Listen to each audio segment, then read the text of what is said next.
Assalamualaikum warahmatullahi wabarakatuh. Selamat datang di podcast Pasar Sarjana Perekonomian Islam dan Industri Halal Universitas Negeri Surabaya bersama saya Muhammad Musyafa. Kali ini kita akan membawakan sebuah topik yang cukup menarik, yaitu bagaimana Korea Selatan, sebuah negara dengan populasi muslim minoritas, memainkan peran dalam industri halal yang terus berkembang. Kita akan melihat fenomena ini dari perspektif ekonomi, budaya, dan regulasi, termasuk bagaimana negara-negara muslim seperti Indonesia, Malaysia, Uni Emirat Arab misalnya, ikut membentuk arah dan kiblat industri halal di negeri ginseng ini. Selamat menyaksikan.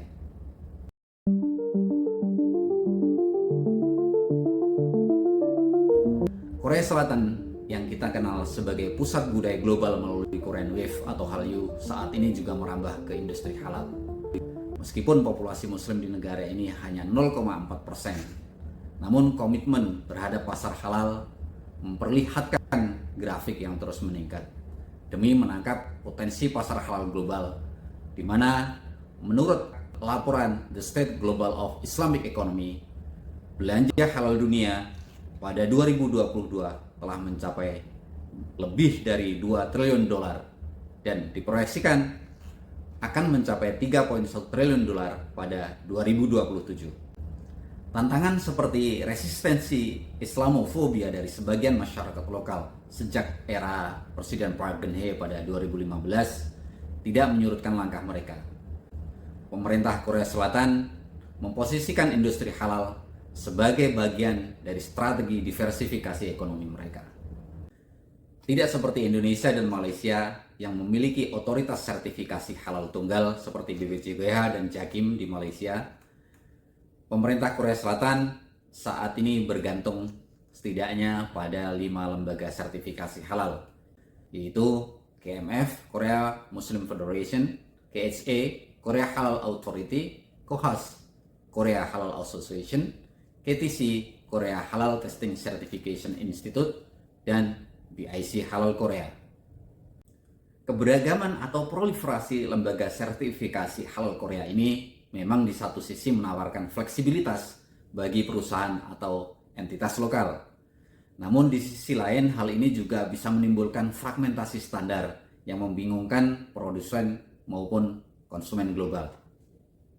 Nah, apakah fragmentasi ini akan menjadi tantangan serius atau peluang yang lebih besar untuk kolaborasi di masa mendatang? Kita tunggu perkembangannya nanti.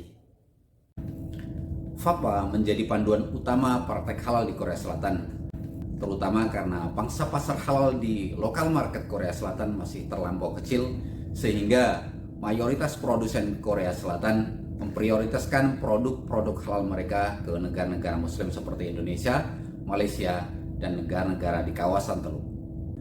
Disinilah kita melihat bagaimana negara dengan populasi muslim minoritas seperti Korea Selatan menggantungkan fatwa halalnya kepada negara-negara mayoritas muslim seperti Indonesia, Malaysia, dan Uni Emirat Arab misalnya.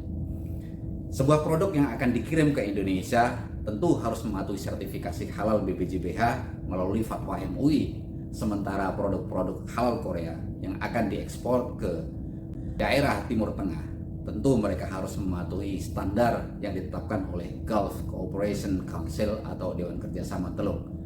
Nah, hal ini menunjukkan bahwa fatwa negara-negara muslim tersebut ikut membentuk arah dan kiblat industri halal di Korea Selatan.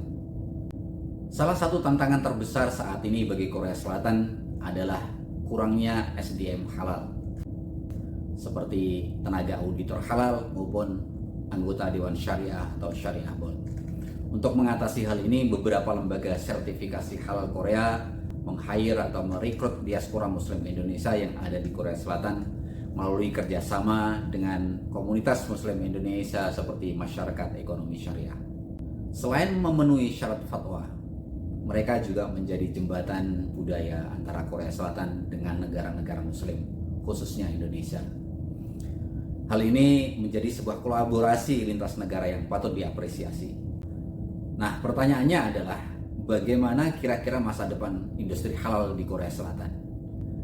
Dengan meningkatnya permintaan halal global, Korea Selatan berpotensi besar menjadi pusat inovasi halal. Namun keberhasilan ini tentu bergantung pada investasi mereka dalam edukasi, penguatan regulasi, maupun kolaborasi dengan negara-negara muslim seperti Indonesia, Malaysia, maupun negara di kawasan Teluk. Demikian laporan kami hari ini. Dari tantangan regulasi hingga peran diaspora muslim, praktik industri halal di Korea Selatan memperlihatkan bahwa kolaborasi antara budaya dan ekonomi sanggup melintasi batas-batas negara dan agama. Saya Muhammad Mustafa. Terima kasih telah menyaksikan. Assalamualaikum warahmatullahi wabarakatuh.